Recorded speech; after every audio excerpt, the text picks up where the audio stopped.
देश से भ्रष्टाचार दूर करने के लिए 100 बार मुख्यमंत्री की कुर्सी कुर्बान, देश में स्वराज स्थापित करने के लिए 1000 बार मुख्यमंत्री की कुर्सी कुर्बान।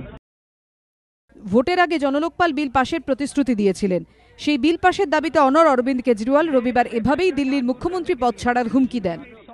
आम आदमी पार्टी की सरकार को दिल्ली में जनलोकपाल बनाने के लिए किसी भी हद तक वो हर हद तक जाने के लिए तैयार है।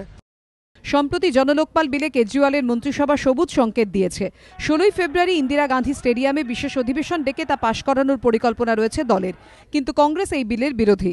বিলটি নিয়ে দিল্লির উপরাজ্যপাল নজিব জঙ্গের সঙ্গে এক বৈঠকের পর সলিসিটর জেনারেল সম্প্রতি জানান, কেন্দ্রীয় স্বরাষ্ট্রমন্ত্রক ও রাষ্ট্রপতির সম্মতি ছাড়া বিলটি অসাংবিধানিক।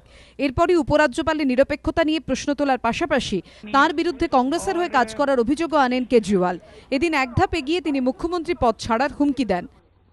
होम मिनिस्ट्री का डायरेक्टिव दरअसल दिल्ली की सरकार को, दिल्ली की चुनी हुई सरकार को, दिल्ली की विधानसभा को अपना एक डिपार्टमेंट बनाना चाहती है जो भारत की संविधान की मूलात्मा के खिलाफ है। सॉलिसिटर जनरल ने जो प्रक्रिया सजेस्ट की है, सॉलिसिटर जनरल ने जो कानूनी पहलुओं के आधार पर कहा, मेरे ख्याल से उसी रास्ते को अपनाना चाहिए। अरविंद केजरीवाल को देखते हैं गीदड़ भभकी तो नहीं दे रहे, क्योंकि एक कहावत है कि जो गरजते हैं वो बरसते नहीं, और अरविंद केजरीवाल जी को हमने बरसते हुए अनेकों बार देखा है।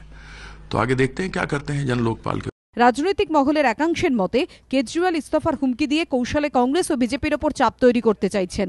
কারণ বিল পাশ হলে কেজরিওয়ালরা কৃতিত্ব দাবি করবেন, আবার পাশ না হলে কংগ্রেস বিজেপির ওপর দায় চাপিয়ে শহীদ হবেন দিল্লির মুখ্যমন্ত্রী।